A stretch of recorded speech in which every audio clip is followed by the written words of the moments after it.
I became acquainted with Ali and Prime about 10 years ago and had always had an ambition to come here to Pakistan to meet Ali and his colleagues at Prime to learn more about Pakistan and the work that Prime was doing. And I finally had that opportunity last year. And Ali arranged 2 days of meetings and talks. And then I was clouded in Gilgit for an extra day. And so Ali had to cancel many appointments, and I'm so sorry that I basically put you through that last year. But I think we were able to salvage a pretty productive half day out of the wreckage of our schedule. And perhaps it's even better that I'm now able to return to address the Prosperity Forum. So I thank you very much for the invitation. I'm not going to stand here and pretend that I know enough about Pakistan to give you advice. You know your country much better than I do. And so I'm not going to suggest that I know the road to prosperity and freedom in Pakistan. Although I guess I do know something. I believe very firmly that freedom ultimately leads to prosperity. But how you actually create the reform and expand freedom in Pakistan is something that you're going to have a much better idea about than I will. And I know a lot about the United States, but I'm not dumb enough or arrogant enough to think that you want to hear me talk on and on about my own country that's 7,000 miles away. So what I'm going to try to do today is suggest that in the work for liberty, Pakistan and the United States are different sides of the same coin. And the service of liberty in the United States and the service of liberty in Pakistan are quite different, but I think they're also very related. And how you in Pakistan and we in the United States, I think, can take energy from one another that we can each apply to our missions. Indeed, I believe that we can both leverage the efforts and I hope the successes that both Cato and policy reform has in the United States and Prime and policy reform has in Pakistan. But first, I'd ask you to indulge me. I'll tell you a little bit about Cato. I don't want to give you an advertisement, but I want you to know a little bit more about where I'm coming from, how our organization operates, and that will hopefully inform my remarks today. And to do that, I really only have to mention two things: the mission statement of the Cato Institute and our statement of principles. And I do think, as it was suggested, we have a lot in common with Prime. In the invitation I received to the Prosperity Forum, it described Prime as fiercely independent and nonpartisan, and that's very much the way we view the Cato Institute in the United States. Cato was founded and throughout its history was seen largely as a policy organization, and that's still mostly what we are and how we're viewed.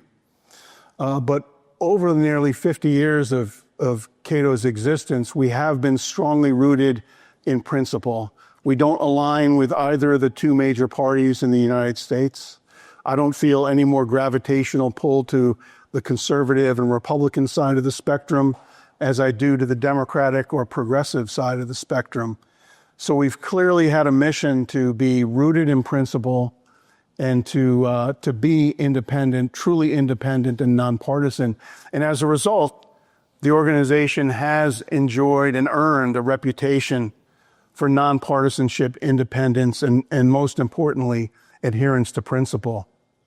Because of that, one of the generous supporters, and Cato gets more than 80% of its revenue from individual contributions, and we don't take any government money and never will. One of the generous supporters, my first year at the Institute, suggested to me that he saw Cato as the keeper of the flame. He said, the Cato Institute is the keeper of the flame, the principled organization that will keep the ideas and philosophy of liberty alive in America. So our mission statement that we have in our statement of mission, vision, and principles now reflects that. The mission of the Cato Institute is to keep the principles, ideas, and importantly, the moral case for liberty alive for future generations. and to move public policy in the direction of individual liberty, limited government, free markets, and peace. We believe this adherence to principle makes us distinct in the United States, and you've probably noticed that the political parties in America are evolving in unexpected and, in my opinion, largely negative ways. So 2 years ago, we decided to enumerate a statement of principles. These are the principles by which Cato has lived since it was founded in 1977. But we felt that it was more important than ever, as people didn't quite understand anymore where progressives stood or conservatives stood in the United States, that we make very clear where Cato stands. Today in the United States, where do the parties stand on economic freedom, on civil liberties, on trade and openness, on foreign policy? It's much less clear than it's been in the past. But Cato's views on these issues, because they are rooted in principle and not politics, have not changed in that nearly 50 years of the organization's existence. I'm not going to read the statement of principles to you, but I want to give you a flavor because I think it does tell you a lot about who Cato is. The statement starts out, 1, we believe liberty is the highest political value and a moral imperative. Freedom enables each individual to choose the path of his or own life and to live it with dignity and respect as they wish, consistent with the right of others to do the same. 2, in reality, there are only 2 political philosophies, liberty and power. It's the exercise of power, not freedom, that requires justification. And those who advocate coercion in any arena must bear a heavy burden of proof. 3, the free individual, possessing both moral worth and moral rights, is the fundamental unit of society. But liberty does not imply atomistic individuals living solitary existences in a dog-eat-dog world. To the contrary, humankind has survived only through collaboration and cooperation. Liberty allows this cooperative impulse to flourish while engendering tolerance and individual responsibility. And if you're interested in the rest of the principles that we enumerate, a statement is clearly available on our website. But there are 2 quotes from the American Frederick Douglass that I believe clearly animate Cato's work. Frederick Douglass was born as a slave. He's a Black American, was born as a slave, and escaped to his freedom when he was 20 years old. Over the rest of his life, he became a powerful writer, orator, a strong advocate for equal human rights, and one of the leading lights and figures in the American abolitionist movement. Douglass told us in a speech in 1883, stand by those principles, be true to them on all occasions, in all places, against all foes, and at whatever cost. At all times, in all places, against all foes, at whatever cost. What stronger commitment can there be to ensuring that your mission and your work are rooted in principle? Douglass also set an example of civility and mutual respect when he said in a speech in 1855 that I would unite with anybody to do right and with nobody to do wrong. Staying true to one's principles, joining with anyone to do right and never to do wrong. These, as I said, are ideas that animate our work and our mission at Cato, but they're universal ideas to which all of us in Pakistan, in the United States, or anywhere else in the world should abide. Since I joined the Cato Institute 10 years ago, I've had many fewer opportunities to travel overseas outside the United States. But prior to my time at Cato, and particularly when I served on the board of the Atlas Network, I had many opportunities to travel around the world and meet individuals and organizations who were working to expand liberty in their countries. And many of the places I visited were places where that were very unfree, and I so admired the determination of the individuals in countries that were so unfree, were working for liberty. And some places I visited were countries where people were risking their own freedom or maybe even their own lives in order to advocate for liberty. And on those visits, I was so inspired. I took such inspiration and motivation because of the determination and the courage of people who, I came from a country where I was born in a country that was largely free. But to see people that were willing to put everything on the line to expand liberty, it made me return to my own country feeling a strong obligation to live up to these heroic examples and to do all I could to expand freedom at home. But the wonderful thing that I discovered in traveling to these places was that the United States was also an inspiration for many folks who were working on behalf of liberty, because they saw the U.S. as a largely free country that was a beacon to them, and maybe more than an inspiration, maybe an aspiration, because they wanted their work to create the change that would allow their countries to enjoy the high degree of freedom that we've traditionally enjoyed in the United States. But one of the other things that I took away from these meetings and visits to countries where people did admire they saw the U.S. as a very free country and a place where the rule of law was perhaps the gold standard.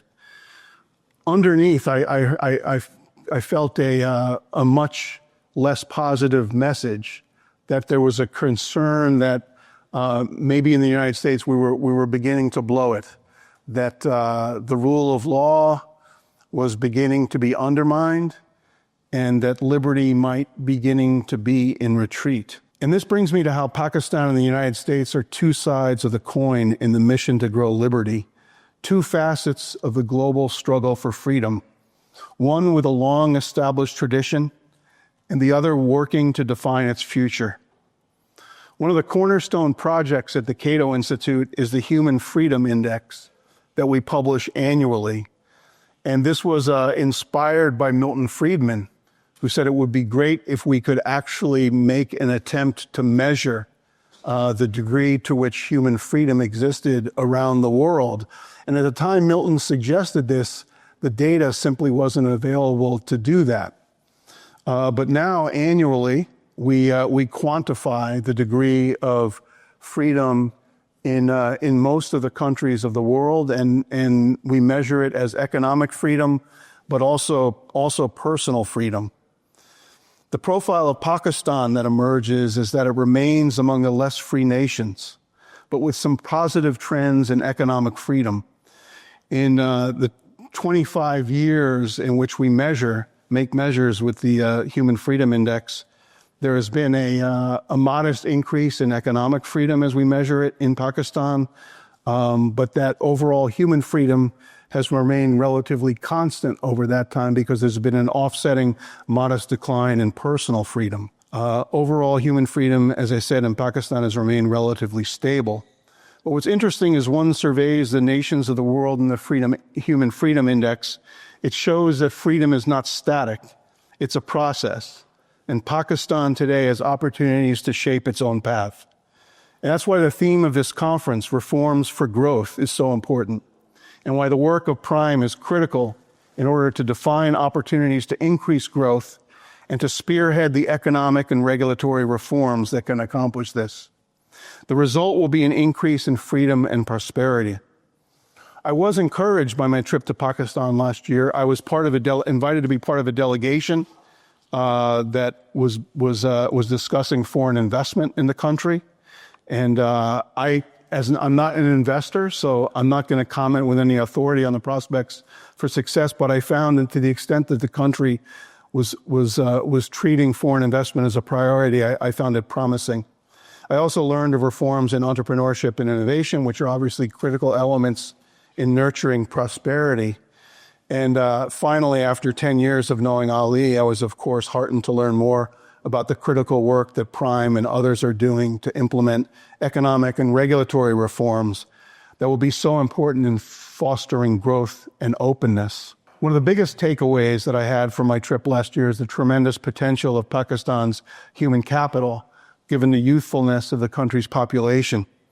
But in this, of course, lie significant challenges, because the awesome potential of this human capital to contribute to productivity and prosperity can only be unlocked by things that are themselves difficult to achieve. effective education, and of course, the theme of this conference, the reform necessary to create opportunity. I do hope organizations like Prime will find the ability to reach the young in Pakistan in the years ahead, and that young people in Pakistan will be receptive to Prime's philosophy, mission, and ideas. Even in a time when freedom is retreating in many parts of the world and where it faces challenges in both Pakistan and the United States, we must remain optimistic for the future course of liberty. Freedom is the only thing that works to create the true prosperity, so I believe it must ultimately gain ground around the world. And that's why reforms to foster growth are crucial, because freedom will only blossom if the work of Prime and others is successful, thereby illustrating clearly what liberty can deliver. I mentioned earlier the concern I sense when I visit countries overseas that freedom may be slipping in the United States. And this concern is also reflected in Cato's Human Freedom Index. The United States has traditionally been a top 10 country for human freedom, and historically one of the very top countries for economic freedom. But we have fallen as low as a rank of 20 in human freedom in the year 2020, and our leadership in economic freedom, where the U.S. ranked as high as number 2 in the year 2000, has sunk to as low as number 18 in 2010, while thankfully recovering to number 5 in the most recent data as of 2023. So the beacon of freedom in the U.S. is indeed flickering. Government overreach and bureaucratic complexity have made reform increasingly difficult. And most importantly, political division threatens the very principles that built American prosperity. Intense partisanship has fueled the accumulation of executive power in the presidency and served to undermine the rule of law, as each side of the political spectrum uses the policy ends to justify nearly any means of achieving them. Milton Friedman also described when he would be advising countries on what course they should take in reform to create prosperity. And he found that many people said, you know, the U.S. is such a prosperous, wealthy country, we should emulate the U.S. And Milton's message was, don't emulate the U.S. that you see today. Because if the U.S. operated historically as it does today, it never would have become as prosperous a country. Our tax code is incredibly progressive, so complex. Steve Forbes, a number of years ago at a forum at Cato, the Cato Institute, said the tax code was so irredeemable that it should be buried and we should start over. And he said the only problem with that idea is that if we actually buried the U.S. tax code, the Environmental Protection Agency would probably come after us because we had buried something so toxic in the soil. The size of our government is so big now, and I meet so many of the people who support Cato. As I mentioned, individual contributions are what fund our mission. I meet so many incredible entrepreneurs who tell me that they could never do today what they did 30 or 40 years ago. They could never build the great company they created because the regulatory burden is so high. So it's very important that countries like Pakistan take the right lessons from the history of the U.S. to the extent that you're looking at us at all, and don't emulate the things that we're doing today. But I think these reasons, the idea of trying to return the U.S. to being that beacon of freedom and to help engineer Pakistan's rise, is why your work here and our work in the United States is so connected, and why they are two sides of the same coin. First, we must inspire one another. I can't tell you how much it would mean to us at Cato for your efforts at reform in Pakistan to succeed, for these efforts to result in increases in freedom, growth, and prosperity. Beyond inspiration, I believe this would place a special responsibility on all of us working for liberty and openness in the United States. How could we possibly not succeed in reversing the retreat of liberty in our country if countries like Pakistan are able to expand freedom and opportunity?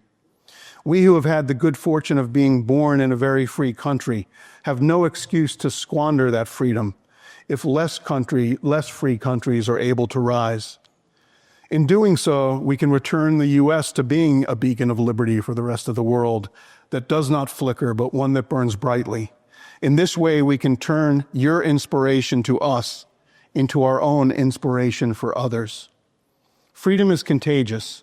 When liberty advances in one country, it strengthens liberty everywhere. Cato's experience in limited government and free markets in the U.S. can inform reformers, policymakers, and allies like Prime in Pakistan. Likewise, Pakistan's own challenge for freedom and prosperity can remind Americans that freedom must be continuously earned and never assumed. And so our work in the United States and your work in Pakistan is a call to shared responsibility. The U.S. must reclaim its founding spirit and its birthright of liberty, and Pakistan must seize its rising potential. And together we can prove that liberty remains humanity's greatest resource. But in doing this, we must keep 4 rules in mind. First, we must deliver the economic reforms that increase growth and prosperity. Markets and free enterprise are the greatest engines of prosperity, the most powerful machinery for prosperity ever devised. One of the greatest arguments we can make for freedom in markets is to do our utmost to help them deliver the goods. Second, while reform is critical, we should never cease to make the moral case for freedom. I couldn't be more confident that freedom produces the best outcomes, but debating policy solely on the basis of outcomes is not enough. Freedom is about much more than outcomes. It's about every person owning their own life and having the ability to choose their own path and to make their own choices. As I quoted from the Cato Statement of Principles, it's about the moral rights, the moral worth, and the dignity of every human being. Yes, we need to debate policy and our point of view on the basis of facts and reason and analysis and outcomes. But if that's the only thing we do, and we don't make the moral case for liberty, we're ceding the moral high ground that always belongs to freedom. Third, any moral cause has to be rooted in principle. So we always have to remember the admonition of Frederick Douglass to stay true to those principles everywhere, at all times, and at whatever cost. And finally, we must never forget to be cheerful and optimistic advocates for these principles, for freedom, for our ideas, and for your reforms. Civility and mutual respect are the responsibility of all of us. And remember, especially optimism.